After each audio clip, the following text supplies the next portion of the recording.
I'm Paula Boland, and you are with Paula B Coaching, and welcome to my YouTube channel.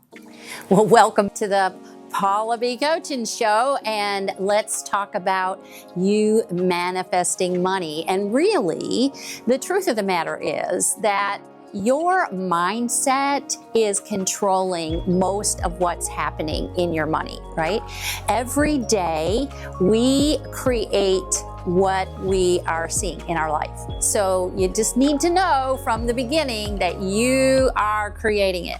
And if you think about this in terms of maybe a sports analogy, which I'm not a big sports person, so it's really funny that I'm using this, but it's easier to describe this way, that your money and your finances and really what all is happening in your life, you have a playbook, essentially. You know, like literally sports teams have like this guy moves over here and they got the arrows and this one goes over here, the scrimmage stuff and all of that. You literally have created throughout your life your playbook.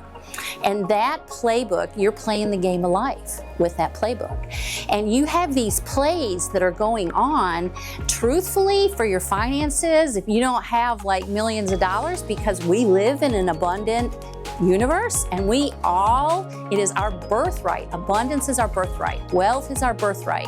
And if you want $1 million, I can guarantee you the reason you want it is because it's there for you or you wouldn't want it. But what's going on is there's a glitch in your playbook. You have these plays that you're doing day to day that are related to your beliefs about how the world works, your beliefs about your ability to deserve. You believe things about how things go. Like there's a lot of stuff that goes into your playbook because this is your life and you've created these plays over time. And your playbook was mostly created before you were 7 years old, especially related to money. You were trying as a 7-year-old to put things into perspective and figure out your world. And what you did when you heard somebody say it's hard to get money, or I don't have enough money for that, or you know what, money doesn't grow on trees, all that stuff. Also the words of, you know, be successful, right? And then the indication that if you're successful, you have money. That's the indication. But then on the other hand, you also heard something akin to money is the root of all evil, right? So here you are, a little kid, and you're hearing be successful and have money, and then you're also hearing you're going to be the devil yourself if you have money, right? So that kind of like it mixes up your beliefs and your playbook, essentially. Which play do I run? Do I want to be evil? Do I want to be the devil himself? Or do I want to be successful, the person that people look up to me? And then I'm also hearing this stuff about, gee whiz, it's really hard to get money. It doesn't grow on trees. What does that mean? Can I get a money tree? I'd like to have one. I looked for one until I was 8 years old, I honestly looked for a money tree because I heard that so often. So we grow up with these kind of kid ideas about how it all works. And this translates not just about your money, but to all of your life. But let's focus on this today. That's another show. It's all the other stuff. But your money beliefs, people say, gosh, Paula, I've been manifesting. Yesterday, I manifested a new sweater for myself. Or, you know, I manifested, a man coming in my life. Why can't I manifest money? And the reason is because you have all these different conflicting beliefs and conflicting energies. And until you get that kind of straight and you understand what's in your playbook now, if you don't know what's in your playbook as a coach, like if you're looking at this again from the sports analogy, and you don't know what plays your team are making, how you're sending people to move, you don't know what to fix, right? And right now in your world, the reason that you're not making more money, the reason that you're not bringing in more resources, more abundance, is not because it does not exist. It's not because it's hard to get. It's not because there's only some people that win at this and you're no good. It's also not because you've gotten to this amount and you don't know what to do with the rest of it. You can still receive more. The thing is, it's the stories you're telling about it. It's the beliefs that you have. So what needs to happen is you need to start unpacking these beliefs, all right? You need to start looking at what are the stories, what is holding you back. And I'm going to tell you the 2 or 3 really basic ones and then what to do. And it's so creepin' simple what to do.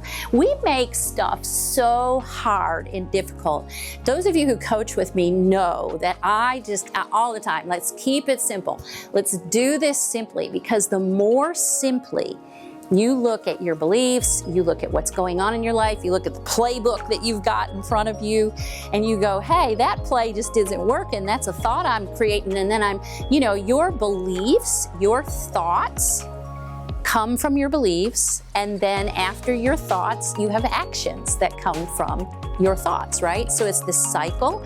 And so depending on what your beliefs are, you're taking actions or not taking actions, right? So we need to start looking at this playbook, and we need to add up everything that's going on that's keeping you from your money. And there's simple answers. So I'm going to give you 3 kind of core beliefs that are kind of holding you back, that hold most people back. And I'm going to tell you what to do about it, all right? So you might want to get a piece of paper and write this down, but you can always replay this later. So the first one is this belief that there's not enough. Not enough. And most of us are walking around thinking, oh my God, what happens if I don't have enough to make my house payment? What happens if I start this business and it doesn't pan out and I go broke? Or even today, you're looking at your bank account. Oh my goodness, there's not that much money in there. There's not what? Enough. And this story of not enough gets something you actually get like habitually connected with. And when you think about not enough, does it feel good? No, it feels awful, right? It feels like scary. It feels like fear, which is all a bunch of lies too. It's not part of your abundance. It's not what God has planned for you. God planned your abundance, and that's where you were born. But back to this, when you feel scared and you feel afraid, instead of making choices that take you forward, you start running from the lion. You start being reactive, or you shut down and hide. Right? So I don't think I have enough, so I'm not going to start that business. What happens if it crashes? I don't have enough to make my house payment. So then you go back in your history and you go find proof of not enough, right? You go, oh, I remember that time when I was 5 years old and I didn't have enough to eat. There's not enough, right? And you keep this story going. You find proof for it. And if you could stop and you could say, yes, that's me. Yes, underneath it all, Paula, I don't want to admit this, but I'm not in my head right now. I have those thoughts, and that happens almost daily to me. If you could do that and just hold yourself there and know that this is a play in your playbook, that you're moving around and then you're reacting to that not enoughness. So you don't take chances, or you don't follow through, or you shut down, or whatever it is. You can see how those actions come from that belief. Now you can also, if you'll accept this, change it.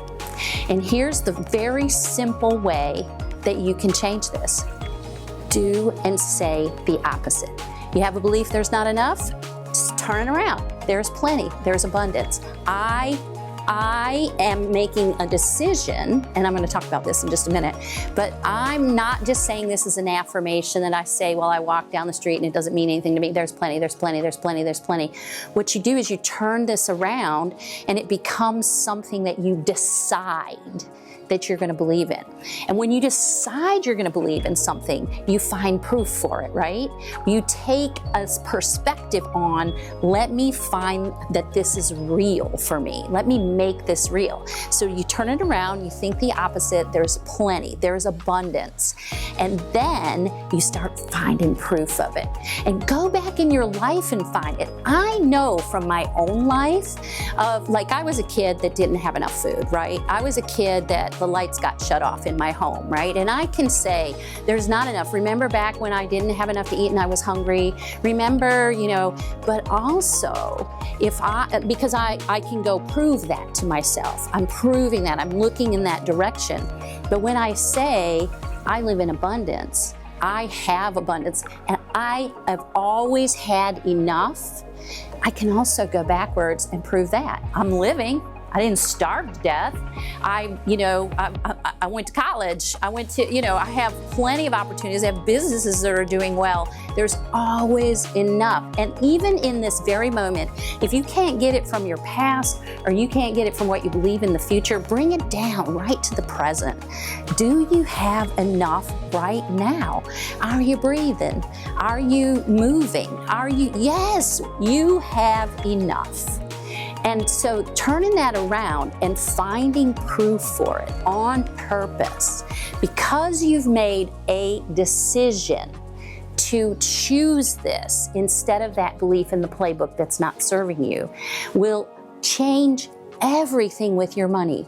It'll change your money flow. It'll change how you see things. It'll change, and then it's going to change the energy. That's a whole nother conversation because money is energy, but you'll start seeing more and more come to you. I guarantee. And if you don't believe me, why don't you just do it as an experiment? All right. So that's the number one. There's not enough, right? The other is trusting lack. And I'm going to go through these other two fairly quickly, but it's basically the same process that you've decided that it's kind of akin to there's not enough, but it's like, it's lack. I can't ever get it right. It works for everybody else, right? And so what do you do with that? Again, simple, turn it around. There's plenty. And instead of trusting lack, go trust abundance. Make the decision today. And I want you to write it in, put it in the comments. I trust abundance. And start to look and on purpose prove that you've made this decision to yourself to look for abundance, to find it, to trust it. And when things are like kind of getting a little dicey, like, oh God, my house payment is due and I only have this much in the account and I need more. Turn it around at that moment, because you can consciously choose this and say, I'm trusting abundance. I'm going to trust that this is going to be okay. And then you can pull out that next belief. I'm going to trust there's always enough. There's always been enough and there always will be enough, right? So these start to sort of build on each other, and they're all related to each other. And if you wanted to boil it down, you could always boil it down to there's not enough. We're afraid that if we don't have enough, we're going to die, right? That's being a little dramatic with it, but it is the truth. So your lack, your trust, where you're putting your trust. And we've talked about this in another episode. So you can go watch that episode about trusting abundance, right? And so then the final one that I'm going to go on, and there's plenty of these beliefs. Write some of yours in, right? Write them in the comments. And I'll try to respond to them, and other people will too. We'll help each other. We're building a community here, right? The other one that I hear all the time, and I've had it myself, is it's hard to make money. You have to work hard to get money, right? And so what do? Same thing, turn it around. Money's easy. Money comes to me easily. And I'm telling you, that used to be a big one for me. And I have a lot of clients that I coach, and they'll say, well, I don't really want to get 15 more clients because I'll be too busy. And so they hold themselves back and they won't do any more like trying to get more clients, even though they want more money, because they're afraid they're going to be too busy. They don't understand that that's a lack-based thinking, that's a limiting belief. And if they just turn it around and say money comes easily, then they can end up doing things like raising their prices, and all of a sudden these big contracts come in, or they decide how they're going to work so it works well, or they're doing more things in their work that's exciting for them. But just like the simple thing, turn it around to its opposite, make a decision you're going to believe that opposite statement, and go prove it to yourself. Now, if you need help, send me some notes. Glad to connect with you and help you figure this out. We'll talk to you the next episode.